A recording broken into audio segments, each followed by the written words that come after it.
You know, analysts years ago, they said that Tesla's business model would not continue. Even Tesla predicted that this would all be over by now. But analysts have said, I know, guys, I can reference you literally thousands of articles, including from Goldman Sachs, many respected analysts. I've been saying for years that they were wrong, completely wrong. It was factual. It was a farce. It was a complete joke that they said this revenue stream would dry up for Tesla. They said that by 2025, it was all over, by finished, Tesla would not be getting any more money from these car companies. Tesla have now received well over $10 billion US from its rivals, from other car companies, in the form of credits, carbon credits. Now, these car companies had to pay Tesla, or they would have had to pay much more in fines in countries around the world where there are CO2 emissions targets in place or regulations in place. In 2025, it's about to get a lot worse. Emissions regulations have changed in Europe in particular, also in Australia and in other places.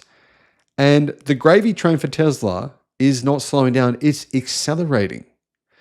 Honestly, these car manufacturers have had years. They've known about this for years and done very, very little. And the reason is because profits today. They're all focusing on what are our profits now, right now. How much money can we make today? What can we report to our shareholders next week? Not thinking long term. How do we make this business work long term? That's why the CEO of Stellantis was fired. That's why Nissan is completely effed. And honestly, this situation, it's not about to get any different. In 2026, Tesla will probably make even more money. This year, Tesla will make billions of dollars from these automakers, and that'll simply help them get ahead. Hello, my friends. Welcome to the channel. I'm Sam Evans. You're watching the Electric Viking.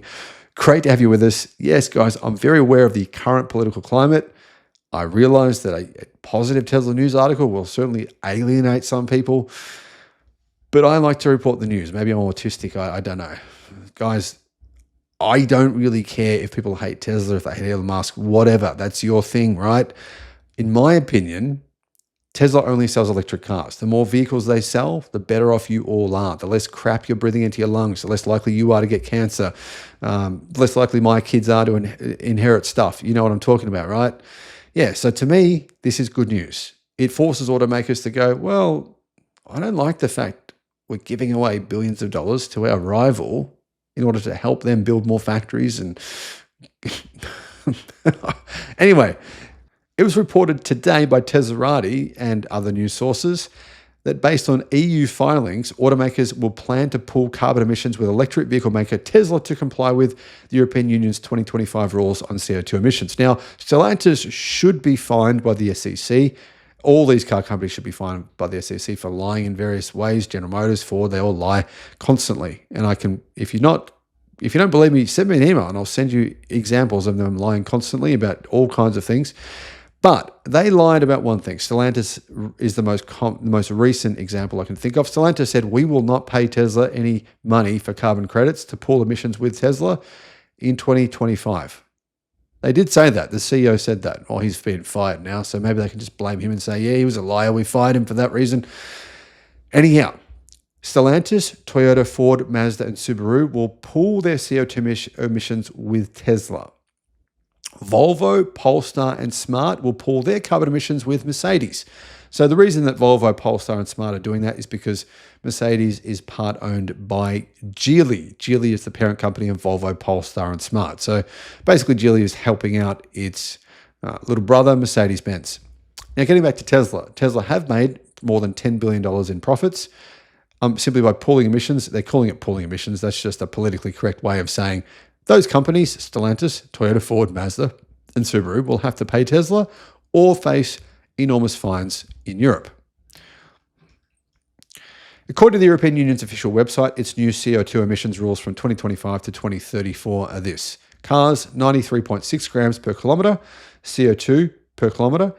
That's from 2025 to 2029, and 49.5 grams of CO2 per kilometre from 2030 to 2034. Obviously, at 2034, end of 2034, internal combustion engine cars will be banned from being sold.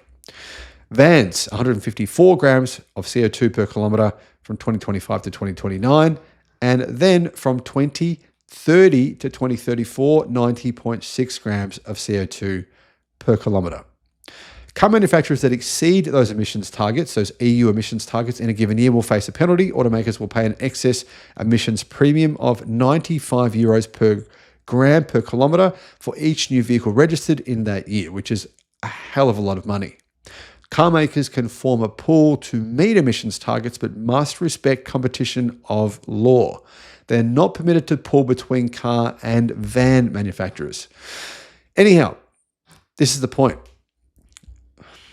Don't pay for a subscription to Seeking Alpha or any of these other investment sites because they seem to be wrong all the time. I used to pay for this stuff, but I'm thinking to myself, I paid these guys for advice. They told me Tesla would be getting nothing in carbon credits by now. Most of them said Tesla's stock price would never go up because they'd never sold full self-driving. And it looks to me like they were just totally wrong on this. There was no reason that Tesla would not continue, this gravy train would not continue in the form of billions. If anything, why it would not increase? Well, I guess there was one reason. Car manufacturers could have actually gone, oh, okay, all right, well, we've got 4 years now to get ready to sell more electric cars. Only 20% of our sales actually need to be EVs in 2025. That's not that hard. We can do that. Instead of that, they decided short-term profits were more important. Investing for the future? No, who does that anymore? Thanks for watching.